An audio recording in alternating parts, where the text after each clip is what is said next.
साड़ी और लचकती कमर चमकती पायल पहनकर हवा में उसके बाल हल्के से झूल रहे थे। पायल की आवाज हर कदम के साथ गूंज रही थी। उसकी चाल में इतनी मासूमियत और आकर्षण था कि किसी का भी ध्यान खुद ब खुद खिंच जाता। लेकिन उसी रात राजेश और उसके दोस्त उसे घेर कर हमला कर बैठे। नेहा ने आखिरी दम तक विरोध किया। नेहा रोते हुए हाथ उठाते हुए, कृपया मुझे छोड़ दो।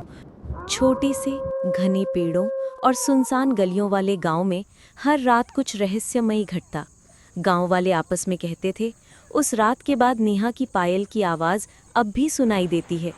सुनो तो डर लगता है, लेकिन अजीब खिंचाव भी महसूस होता है। नेहा, जो कभी गांव की सबसे खूबसूरत लड़की थी, अपनी लंबी और स्लिम कदकाठी, गोरी और नर्म त्वचा, लचीली कमर, मधुर मुस्कान और गहरी आकर्षक आंखों के कारण हर किसी का ध्यान खींचती थी। उसकी साड़ी और चमकती पायल हर कदम के साथ हवा में लहराती और गूंजती, किसी का भी दिल उसकी ओर खींच लेती। उसकी चाल में मासूमियत और आकर्षण दोनों थी, और उसकी हल्की झुकती कमर और कोमल हाथ हर किसी की नजरें थाम लेती। गांव के लोग अक्सर कहते, नेहा का सौंदर्य सिर्फ दिखने में नहीं, बल्कि उसकी चाल, उसकी हंसी और उसके छोटे छोटे हाव भाव में छिपा है। लेकिन यही खूबसूरती उसका सबसे बड़ा दुश्मन भी बन गई। सरपंच राजेश और उसके दोस्तों की नज़र उस पर पड़ी। लालच और वासना ने उनके मन में अंधेरा भर दिया। राजेश ने नेहा की मासूमियत और सुंदरता को देखकर धीरे धीरे योजना बनाई। राजेश फुसफुसाते हुए दोस्तों से कहता, उस लड़की की खूबसूरती हर किसी को घायल कर सकती है, और हमें बस एक मौका चाहिए।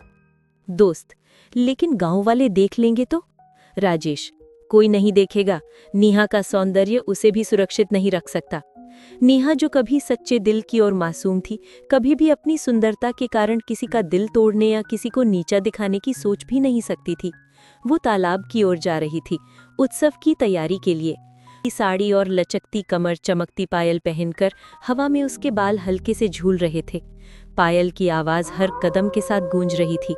उसकी चाल में इतनी मासूमियत और आकर्षण था कि किसी का भी ध्यान खुद ब खुद खिंच जाता। लेकिन उसी रात राजेश और उसके दोस्त उसे घेर कर हमला कर बैठे। नेहा ने आखिरी दम तक विरोध किया। नेहा रोते हुए हाथ उठाते हुए, कृपया मुझे छोड़ दो, मैंने किसी को दुख नहीं पहुंचाया। राजेश क्रोधित होकर, चुप कर, हमें भी प्यार दे दे। उस रात नेहा की मासूम आत्मा डर और पीड़ा में फंस गई, और उसके पायल की आवाज रात की सन्नाटा भरी हवाओं में गूंजने लगी। गांव वाले कहते थे कि उस आवाज में अब भी उसका दर्द, उसके प्यार और उसकी मासूमियत झलकती है। शहर से आया पत्रकार अर्जुन साहसी और जिज्ञासु नेहा की कहानी की सच्चाई जानने के लिए गांव में ठहरा। रात ढलते ही उसने पुराने मंदिर के पास खिड़की से बाहर देखा। चारों तरफ अंधेरा, पेड़ों की सरसराहट और ठंडी हवाएं। तभी पहली बार उसने पायल की हल्की आवाज सुनी। उसकी धड़कन तेज हो गई। जैसे जैसे आवाज पास आई, उसने महसूस किया कि किसी ने उसके कंधे को हल्का सा छू लिया। अर्जुन धीरे से, कौन है? नेहा। उसकी आंखों के सामने नेहा की मासूम लेकिन दुखी मुस्कान चमक उठी। उसकी पीली साड़ी हवा में हल्की लहराती, पायल की आवाज हर कदम के साथ गूंज रही थी। उसका सौंदर्य अर्जुन को भीतर तक खींच रहा था। डर और आकर्षण का मिश्रण उसके दिल में दौड़ गया। उसने खुद से कहा, ये केवल डर नहीं, ये एक जिंदा आत्मा है जो न्याय और प्यार की तलाश में है। अर्जुन ने मंदिर में रात बिताने का फैसला किया। वहां उसने नेहा की पुरानी डायरी खोजी। डायरी में लिखा था कि उसकी खूबसूरती ने कई लोगों को आकर्षित किया, लेकिन वही लालच और ईर्ष्या के कारण उसका जीवन बर्बाद हो गया। सरपंच और उसके दोस्तों ने उसका प्यार और इज्जत छीन ली और उसकी हत्या की। अर्जुन ने उसकी डायरी पढ़ते हुए आंसू बहाए और ठान लिया कि वो नेहा की कहानी सबके सामने लाएगा। अर्जुन रोते हुए, डायरी को पकड़े हुए, नेहा, मैं तुम्हारी कहानी बताऊंगा, सबको सच्चाई दिखाऊंगा। उसने उस डायरी के पन्नों के साथ रिपोर्ट अखबार में छाप दी। पुलिस जांच और रिपोर्ट के बाद सरपंच राजेश और उसके साथी गिरफ्तार हो गए। नेहा की आत्मा को मुक्ति मिलने की उम्मीद जगी, लेकिन अर्जुन ने महसूस किया कि वो खुद नेहा के प्रति आकर्षित और प्यार में पड़ चुका है। उसकी आंखों में वही मासूम मुस्कान और पायल की हल्की गूंज बार बार घूमती रही। कुछ महीने बाद अर्जुन फिर उसी गांव गया, सिर्फ नेहा की याद में।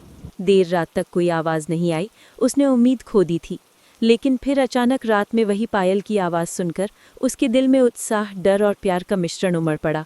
वो भागा उस आवाज़ की ओर, उम्मीद के साथ कि शायद वो नेहा से मिल पाए। लेकिन अगले दिन गांव वालों ने देखा कि अर्जुन का कमरा खाली था। केवल उसकी डायरी और पेन ही बचे थे। कोई नहीं जानता कि अर्जुन कहाँ गया। क्या उसने नेहा की आत्मा से मिलन किया या कुछ और हुआ? लेकिन गांव में अब भी पायल की आवाज़ गूंजती है, कभी डराती, कभी प्यार का एहसास दिलाती, और नेहा की कहानी और उसकी खूबसूरती हमेशा जिंदा रहती है।